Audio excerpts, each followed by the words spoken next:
दोस्तों, महाभारत में शकुनी मामा को अपनी कुटिल चालें चलते हुए हम सब ने देखा है। और आप ये भी जानते होंगे कि कौरव और पांडवों के बीच जो विनाश का युद्ध हुआ था, उसके पीछे मूल कारण जो था वो शकुनी की दुष्कृत्य और उसकी कुटिल बुद्धि और ये जो छल कपट की चालें थी वही था। आपने सोचा है कि क्यों शकुनी मामा अपनी बहन के घर को बर्बाद करना चाहता था? वो क्यों चाहता था कौरवों का विनाश? इसके पीछे एक कथा है। वो कथा ये है दोस्तों कि पुराने समय में शकुनी, दोस्तों ये शकुनी था कौन, हमें पहले ये समझना पड़ेगा। शकुनी गांधार नरेश राजा सुबाल का सबसे छोटा और सबसे प्रिय पुत्र था। गांधार जो कि इस समय कांधार स्थान है अफगानिस्तान में। शकुनी बचपन से ही बहुत तीव्र बुद्धि का, विलक्षण बुद्धि का स्वामी था और राजा सुबाल को सबसे प्यारा था। दोस्तों, जब गांधारी यानी कि राजा सुबाल की बेटी का विवाह होने वाला था तो जो राज ज्योतिषी थे उन्होंने सलाह दी कि गांधारी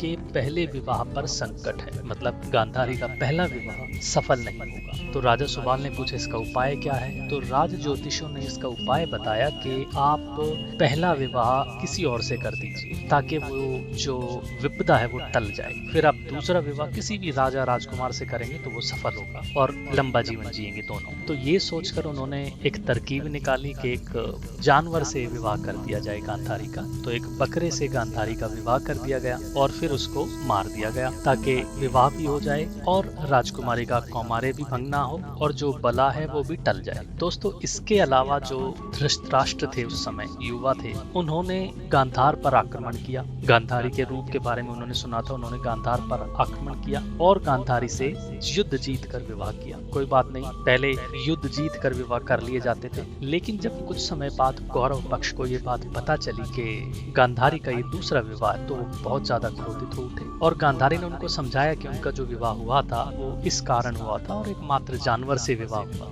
लेकिन इस बात से धृतराष्ट्र को दुख पहुंचा और उन्होंने इसके लिए जिम्मेदार माना गांधारी के पिता राजा सुबाल को। और राजा सुबाल और उसके जितने भी पुत्र थे 6-7 शकुनी समेत सबको कारागार में डाल दिया। अब कारागार में डालने के बाद भी धृतराष्ट्र ने क्या किया, उनको थोड़ा थोड़ा भोजन देने लगा, बहुत कम भोजन देने लगा। तो राजा सुबाल और उसके पुत्र जो थे वो समझ गए कि ये हमें मारना चाहता है धीरे धीरे। तो उन्होंने एक तरकीब निकाली। उन्होंने राजा से प्रार्थना की कि हमारे सबसे छोटे पुत्र को दया करके छोड़ दे और हम अपना जो दंड है वो भुगतेंगे। और उन्होंने अपने हिस्से का भोजन इकट्ठा करके शकुनी को खिलाना शुरू कर दिया, क्योंकि शकुनी तीव्र बुद्धि था और वो चाहते थे कि ये जिंदा रहे ताकि हमारा बदला ले सके और किसी तरह इसको मुक्त करा दें। उनकी चाल कामयाब हुई दोस्तों। शकुनी के सामने राजा सुबाल और उसके पुत्र एक एक करके भूख से तड़प के मरने लगे, लेकिन उन्होंने शकुनी को तैयार किया और शकुनी को बताया राजा सुबाल ने कि जब वो मर जाए तो उसकी रीढ़ की हड्डी से वो अपने पासे बनाए और उनको इस्तेमाल करे। वो उसको मनचाहा रिजल्ट देंगे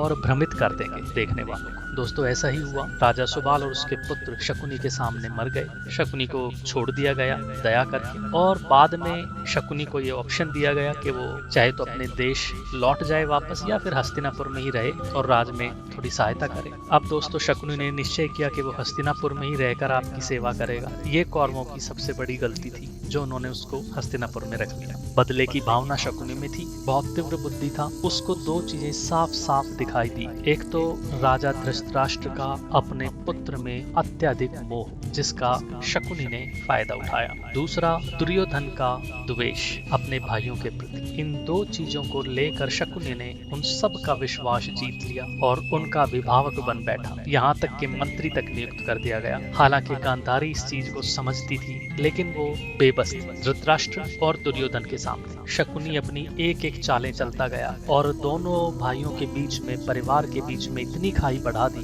कि अंततः युद्ध हुआ। और दोस्तों, एक महत्वपूर्ण बात यह कि शकुनी को पहले दिन से ही पता था कि कौरव कभी भी पांडवों से युद्ध नहीं जीत सकते, लेकिन उसने इस तरीके से चालें चली कि ये अंजाम युद्ध तक पहुंचे और कौरवों का संपूर्ण विनाश हो जाए। दोस्तों, ये था कारण कि क्यों शकुनी ने धृतराष्ट्र और कौरवों का विनाश किया। संपूर्ण संपूर्ण राज्य का विनाश किया। और ऐसा कहा जाता है कि जब सब भाई मर जाते हैं कौरवों के, तो गांधारी क्रोध में आकर अपने भाई को श्राप भी देती है कि जिस प्रकार तूने मेरे राज्य में तहस नहस किया है, बर्बाद किया है, ऐसे ही तेरा राज्य कभी भी सुख शांति से नहीं रहेगा, वहाँ सदैव उथल पुथल रहेगी, जो आज के समय में गांधार है, अफगानिस्तान है। और दोस्तों यही कारण है कि बताते हैं पांडवों के साथ शकुनी को भी स्वर्ग की प्राप्ति हुई थी, जबकि कौरवों को नरक मिला था, क्योंकि शकुनी ने एक मकसद से, एक उद्देश्य को अपना पूरा करने के लिए ये कार्य किए थे और अपने पिता भाइयों की मृत्यु और अपमान का बदला लेने के लिए ये चालें चलती। तो एक छोटा सा प्रसंग महाभारत से लिया था। धन्यवाद।